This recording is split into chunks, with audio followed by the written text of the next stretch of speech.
Você vai morrer. E não há frase mais verdadeira, mais ignorada e mais necessária do que essa. O instante virá, cedo ou tarde, e quando vier, nenhum de nós poderá negociar. Nesse ponto, não há mais distração, não há depois, não há promessa adiada. Há apenas um sopro que cessa, um coração que desarma e um silêncio que se instala. Mas e se eu lhe disser que nesse silêncio algo permanece? Algo que não se dissolve com o corpo? E se a sua consciência não se apagar como uma lâmpada, mas atravessar uma porta que ninguém lhe ensinou a abrir? George Gurdjieff dizia que o homem comum vive como uma máquina, repetindo hábitos, devorado por preocupações, prisioneiro de pensamentos que não escolhe e emoções que não domina. E quando a morte chega, esse homem, tão acostumado ao sono interior, atravessa o limiar igualmente adormecido. O que poderia ser passagem vira confusão, o que poderia ser voo se torna peso. Pense em alguém que você amou e já perdeu. A lembrança vem quase com cheiro, quase com toque. Talvez você ainda sinta que essa pessoa circula por perto, em sonhos, em coincidências. Talvez você mesmo já tenha falado, sozinho, no escuro. Se você ainda me escuta, dá-me um sinal. Esse anseio não é fantasia, é eco de algo real. A alma, ao se desligar, não desaparece de imediato. Paira, procura, observa, às vezes sofre com a dor dos vivos. Uma mulher de 40 e poucos anos me contou que, após perder o pai, durante 7 dias, acordava sempre às 3 da manhã com o cheiro do cigarro que ele fumava. Não era medo, era presença. O 8º dia amanheceu sem aroma. E ela chorou não só pela ausência, mas por entender que ele havia seguido. Outra história. Um homem de 62 anos, que jamais falava de espiritualidade, sonhou várias noites seguidas com a esposa recém-falecida. No sonho, ela estava de costas, andando. Ele gritava, mas ela não virava. Até que na última noite ela parou, sorriu de longe e continuou andando, até sumir. Ao acordar, ele sabia, era hora de deixá-la ir. O que essas histórias revelam? Que a morte não é uma parede, é um limiar. E que nossas emoções, nossos apegos, podem tanto aliviar quanto aprisionar quem partiu. Aqui, a reflexão se torna urgente. Como estamos vivendo se até depois da morte continuamos carregando nossas correntes? Gurdjieff nos lembrava que o trabalho essencial é lembrar-se de si. No meio da rotina, no meio do barulho, no meio da pressa, parar e sentir, eu estou aqui. Esse gesto simples, repetido ao longo da vida, cria uma qualidade de presença que não se apaga com a morte. É como aprender a acender uma vela no escuro. Quem treinou esse gesto durante a vida, acende também quando o corpo se apaga. E você? Você vive com essa vela acesa ou apenas corre até apagar? Pense, quantas vezes hoje você respirou conscientemente? Quantas vezes sentiu gratidão por ainda estar vivo? Quantas vezes olhou nos olhos de alguém como se fosse a última vez? Talvez você esteja lendo essas palavras numa noite silenciosa, depois de um dia cansativo. Talvez algo dentro de você suspire. Eu não quero desperdiçar mais tempo. Esse suspiro é precioso. Ele é a semente de uma vida desperta, mas não se engane. Despertar não é uma poesia doce. É trabalho árduo. É encarar os automatismos que governam nossos gestos. É perceber que repetimos mágoas de 20 anos atrás, que nossas reações seguem padrões herdados, que nossos pensamentos são círculos viciados. É duro, sim. Mas o preço de não fazer esse trabalho é maior. É atravessar a morte tão adormecido quanto se atravessa o cotidiano. E se tudo terminasse agora, o que você deixaria? Quais laços de rancor ainda pesariam? Quais palavras não ditas ainda feririam? A alma carrega essas pendências, não como castigo, mas como ressonância. Aquilo que não soltamos nos puxa. Aquilo que não perdoamos nos prende. No entanto, há uma esperança silenciosa. Cada instante é chance de alinhar nossa vibração.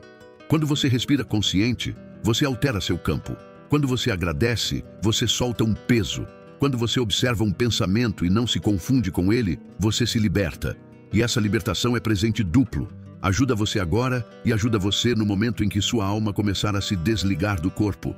Imagine a cena. Você fecha os olhos pela última vez. O corpo pesado se solta e, em vez de confusão, você percebe com uma clareza cristalina: eu estou partindo. Não há medo, há aceitação. Há uma paz que você mesmo cultivou. Esse é o legado do trabalho interior. Não o dinheiro, não as conquistas, mas a qualidade de sua presença. Muitos de nós já sentimos o peso da finitude. Aos 35, 50, 65 anos, sabemos que o tempo não é infinito. E justamente por isso, este é o momento perfeito para perguntar: estou vivendo desperto ou anestesiado? Estou preparando-me para partir em paz ou para arrastar correntes invisíveis? Estou ajudando meus mortos a seguir ou estou chamando-os de volta dia após dia com meu apego? O convite é simples, mas profundo. Comece hoje, respire, lembre-se de si, ame mais leve, solte mais rápido, trabalhe em si mesmo com disciplina e devoção, porque a morte não é o fim, é apenas a hora da verdade. E a única pergunta que ela faz é: você estava desperto? Você já parou para pensar no instante exato em que a vida se desliga? Não o fim abstrato, não a ideia distante da morte, mas o momento concreto, o último suspiro, a última pulsação, a última faísca elétrica no cérebro. Cientistas já mediram que, segundos após a parada cardíaca, algumas atividades cerebrais continuam acontecendo, como se a mente resistisse em aceitar o silêncio. Em 2018, pesquisadores canadenses registraram ondas cerebrais em pacientes 4 minutos depois da morte clínica. 4 minutos. Quem é que estava ali pensando? Agora imagine, se a ciência consegue rastrear esse lampejo final, o que será que a alma experimenta nesse intervalo? E mais inquietante ainda, se há uma continuidade, estamos prontos para atravessá-la. George Gurdjieff afirmava que o homem vive como uma máquina, movido por hábitos e reações automáticas. Para ele, a maioria morre adormecida, e o que morre adormecido permanece na escuridão. O despertar, dizia ele, exige esforço consciente em vida. Caso contrário, a morte apenas confirma a mesma inconsciência que governou a existência. Mas e você, como tem vivido? Você sente que age por escolha ou apenas repete padrões herdados como um eco de histórias familiares? Compartilhe nos comentários. Você já se pegou vivendo no piloto automático sem nem perceber os dias passando? Há histórias que nos assombram pela força dos detalhes. Em 1969, a médica Elizabeth Kubler-Ross entrevistou centenas de pacientes em estágio terminal. Muitos relatavam ver parentes falecidos à beira do leito, dias antes da partida. Curiosamente, descreviam essas presenças não como sonhos, mas como encontros vívidos, cheios de cor, voz e até cheiro. Esses relatos atravessaram culturas e religiões, sugerindo que, no limiar, a percepção humana se abre para outra camada de realidade. E você acredita que esses encontros são reais? Ou pensa que são apenas ilusões criadas por um cérebro em falência? Deixe sua visão nos comentários. Sua resposta pode ecoar na de outra pessoa que precisa ouvir exatamente isso. Seja como for, não podemos ignorar o impacto que nossas emoções têm nesse processo. Diversas tradições espirituais alertam: o apego excessivo dos vivos pode aprisionar os mortos. Há relatos de espíritos que permanecem rondando velórios e casas porque os familiares inconscientemente não os deixam partir. Aqui surge a reviravolta. Quando choramos sem medida, não choramos apenas por nós. Podemos estar atrasando a jornada de quem partiu. Você já pensou nisso? Que sua dor pode ser uma corrente segurando alguém amado? Como você lida com a saudade, em liberdade ou em posse? Mas a história não é só de peso, a beleza também. Uma filha me contou que, após a morte da mãe, passou meses sentindo o cheiro de café fresco todas as manhãs, mesmo sem ninguém ter feito café. A mãe, em vida, acordava cedo para preparar a bebida. Esse sinal cessou justamente no dia em que a filha fez uma oração de gratidão e disse: "Pode ir em paz, eu vou ficar bem." É como se o amor tivesse recebido permissão para seguir. E aqui está a provocação. Será que somos nós que precisamos liberar os mortos? Ou são eles que, em silêncio, esperam que finalmente aprendamos a viver? Na prática, Gurdjieff nos deixou um caminho: o exercício da autolembrança. Não se trata de misticismo vago, mas de um treinamento real. É parar no meio da correria e dizer a si mesmo: eu estou aqui agora. Parece simples, mas muda tudo. Esse estado de presença transforma não só a vida, prepara também para a morte. Pesquisas atuais em psicologia mostram que pessoas que praticam atenção plena e gratidão relatam maior serenidade diante de perdas, além de menos sintomas de luto complicado. A ciência moderna confirma aquilo que mestres antigos já sabiam: a consciência treinada é um antídoto contra o desespero. E você já experimentou parar no meio do dia e apenas respirar, sentindo que existe? Se sim, conte nos comentários como foi. Talvez sua experiência inspire alguém que ainda não teve coragem de tentar. Outro dado curioso: em muitas culturas, fala-se nos 7 dias e nos 40 dias após a morte como períodos decisivos. O judaísmo, o cristianismo ortodoxo, o espiritismo e até tradições islâmicas mencionam marcos semelhantes. Como explicar essa convergência vinda de povos tão diferentes? Seria coincidência? Ou estaríamos tocando em uma verdade universal, que a alma precisa de tempo para desapegar da matéria? Agora imagine, se até após a morte há ciclos e ritmos, não seria sensato já agora alinhar a nossa vida com eles? O que aconteceria se começássemos a viver cada dia como se fosse um ensaio consciente para a grande travessia? Você que lê estas linhas em 2025, talvez com 40, 55 ou 70 anos, sabe que a vida já mostrou suas fragilidades, perdas, doenças, silêncios. Essa consciência da finitude não precisa ser peso, pode ser combustível. Pode ser o lembrete de que cada gesto importa, cada olhar é irrepetível, cada respiração pode ser desperta. E aqui deixo a última provocação. Quando chegar a sua hora, você quer ser lembrado como alguém que viveu no piloto automático ou como alguém que, mesmo entre dores e quedas, aprendeu a despertar? Escreva nos comentários. Qual é a sua maior lição até agora sobre viver e sobre morrer? Talvez sua palavra seja a centelha que outro coração está esperando para se sentir menos só. Porque no fim das contas, a morte não é o contrário da vida. Ela é o contrário do esquecimento.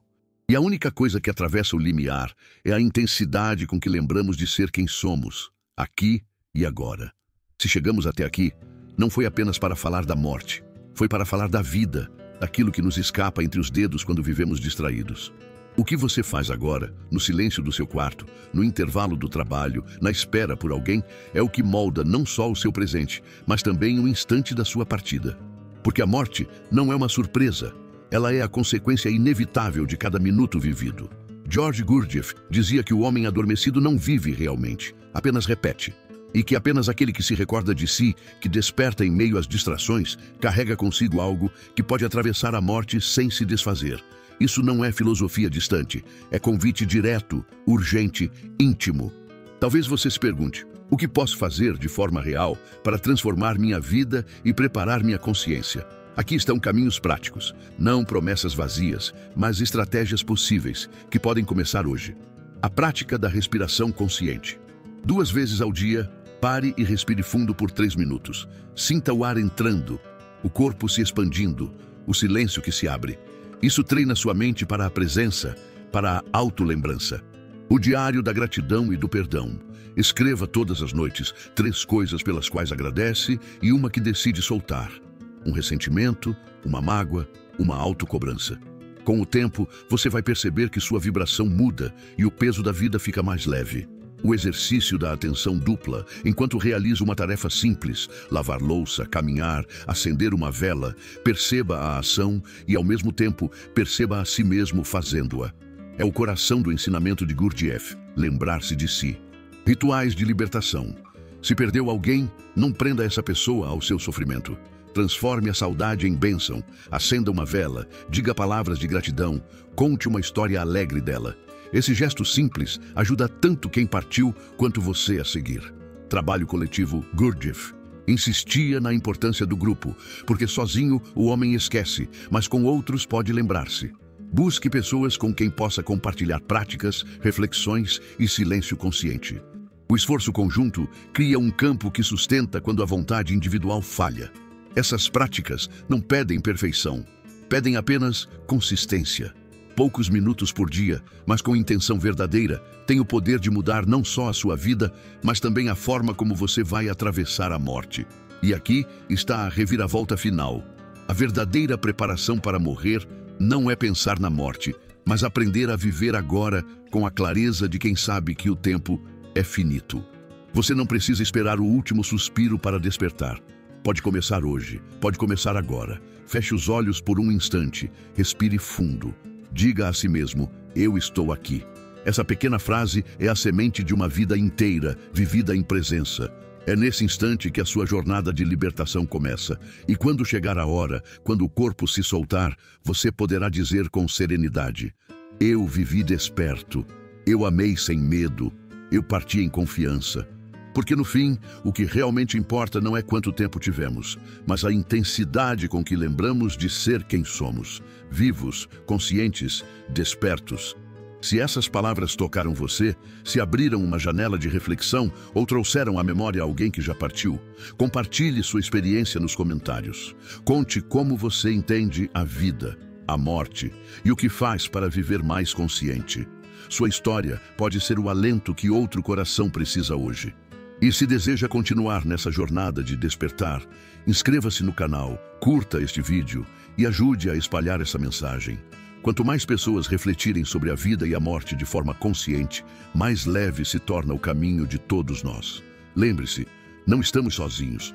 Cada gesto de amor, cada ato de entrega, cada instante de confiança abre caminho não só para nós, mas também para aqueles que ainda virão. Viver desperto é a maior herança que podemos deixar.